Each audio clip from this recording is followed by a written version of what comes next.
Passam amanhã 10 anos de uma das mortes mais chocantes do desporto português. Miklos Feher caía inanimado em pleno relevado com uma paragem cardiorrespiratória num jogo entre o seu clube, o Benfica, e o Vitória de Guimarães. Um encontro que estava a ser transmitido em direto na televisão. Passou uma década e outros casos se seguiram no desporto, o último dos quais num jovem praticante de atletismo nos Açores há cerca de uma semana. Carlos Moraes, cardiologista e presidente da Associação Bate-Bate Coração, é meu convidado na edição da manhã. Doutor, muito bom dia, seja bem-vindo.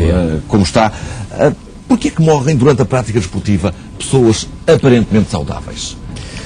De facto, esse é um problema muito perturbador para a opinião pública e tem muito a ver com a forma também como nós olhamos para essas pessoas. Normalmente vemos um atleta, e particularmente no caso do Miklos Feher, que é um atleta de alta competição, como aqueles seres de exceção, com dotes físicos acima do normal, e são aqueles que consideramos invulneráveis, que não esperamos que aconteça um evento destes.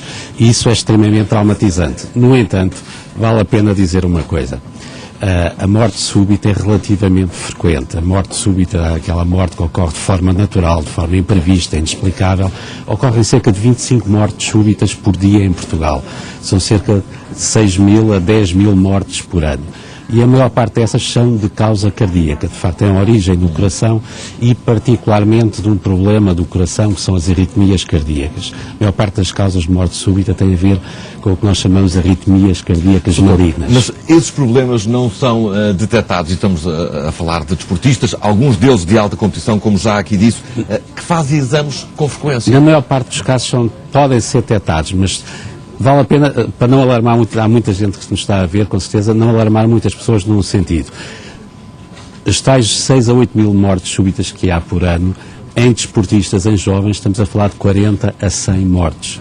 Portanto, é um evento muito pouco frequente e muito raro. O que acontece é que é um evento muito mediatizado. Muitas pessoas veem essa situação e é óbvio que ficamos preocupados com o que acontece. E há, de facto, é preciso, para falar nas causas porque é que isso acontece, há dois grupos completamente diferentes.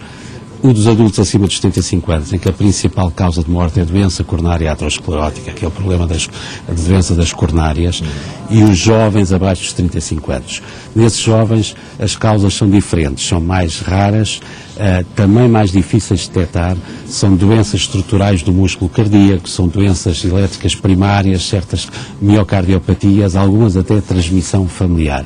E, de facto, muitas dessas situações podem ser detectadas com alguns exames que são muito sofisticados. E esses exames são feitos na maior parte das situações.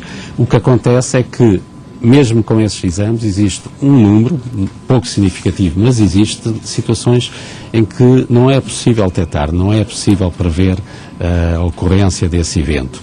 O que não impede, como eu digo, que quem inicie prática desportiva regular, quem pretenda, digamos, iniciar uma prática, e sobretudo se não está preparado, se não está habituado a essa prática desportiva, se tem alguns fatores de risco, se é hipertenso, se é diabético, se é fumador, se tem uma história familiar de morte súbita na família, deve procurar, antes de iniciar essa prática desportiva, fazer uma avaliação médico-desportiva, ter uma consulta médica. A prevenção possível tem sido feita nos últimos anos, desde que começaram a surgir estes casos mais mediáticos? Não, e não só desde que aconteceram estes casos, quer dizer, existem de facto diversos protocolos em vários países, e nesse aspecto Portugal até é um dos países que tem um dos protocolos mais rigorosos no exame médico-desportivo.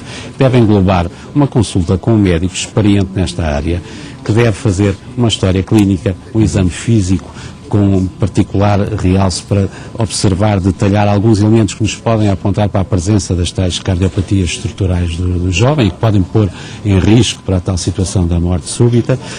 Uma história familiar, é muito importante perceber se na família da pessoa existem histórias já de mortes súbitas na própria família. E um eletrocardiograma. O eletrocardiograma é um exame simples, de baixo custo, facilmente reproduzível e que pode, de facto, detectar um número significativo de situações, de anomalias, digamos, de situações de risco.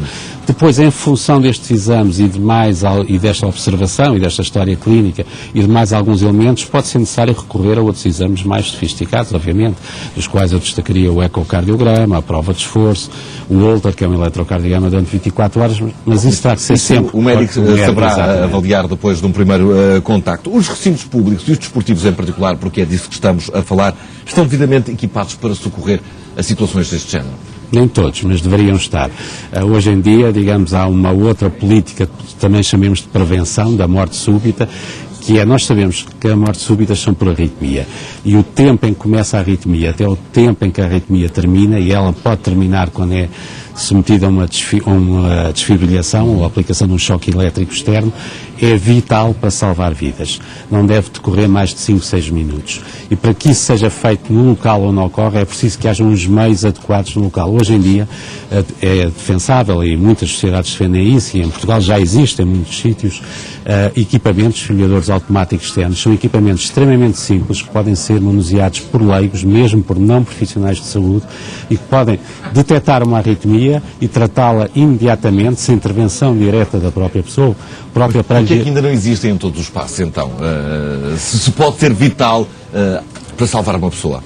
Há um plano nacional que está em curso e que neste momento está a tentar identificar primeiro, os lugares de maior risco. Obviamente que isto tem custos, estamos a falar de equipamentos, e até treinar algumas pessoas, porque o circuito de sobrevivência não termina no aparelho, ou seja, o aparelho aplica o choque, vai salvar, digamos, a vida, vai voltar a fazer com que o ritmo volte ao normal do doente, mas depois é preciso toda uma cadeia de sobrevivência ser ativada, portanto. Mas existe um plano nacional no sentido de equipar todos os grandes recintos esportivos, os locais onde se passam grandes espetáculos, onde há grandes conglomerações de pessoas, aeroportos, estações de comboios, etc., com este tipo de equipamentos. E este tipo de equipamentos já existe em muitos espaços públicos e tem salvo vidas aqui em Portugal. É para isso que pretende alertar também esta associação Bate-Bate de Coração? Claro. É uma associação destinada essencialmente, envolve profissionais de saúde, doentes, à sensibilização do público em geral para o problema das arritmias cardíacas. A morte súbita por arritmia cardíaca é claramente um dos problemas vitais, digamos, aqueles com que nós mais nos debruçamos, e obviamente a sensibilização da população, a educação, neste caso, por exemplo, do desporto, a identificação dos tais fatores de risco, os tais sinais de alerta. O exercício físico faz bem, é benéfico em termos cardiovasculares, diminui a tensão arterial, controla o peso, controla vários fatores de risco. As pessoas devem fazer exercício físico, mas, no entanto, devem fazê-lo em condições de segurança. Devem estar alerta para saber se iniciam uma prática desportiva, se têm falta de ar, dor no peito, sintomas, devem procurar um médico. Doutor, muito bom dia, muito obrigado pela sua presença e pelos seus esclarecimentos nesta edição da manhã. E amanhã, no Jornal da Noite, há uma reportagem especial sobre os 10 anos da morte de Miklos Fer.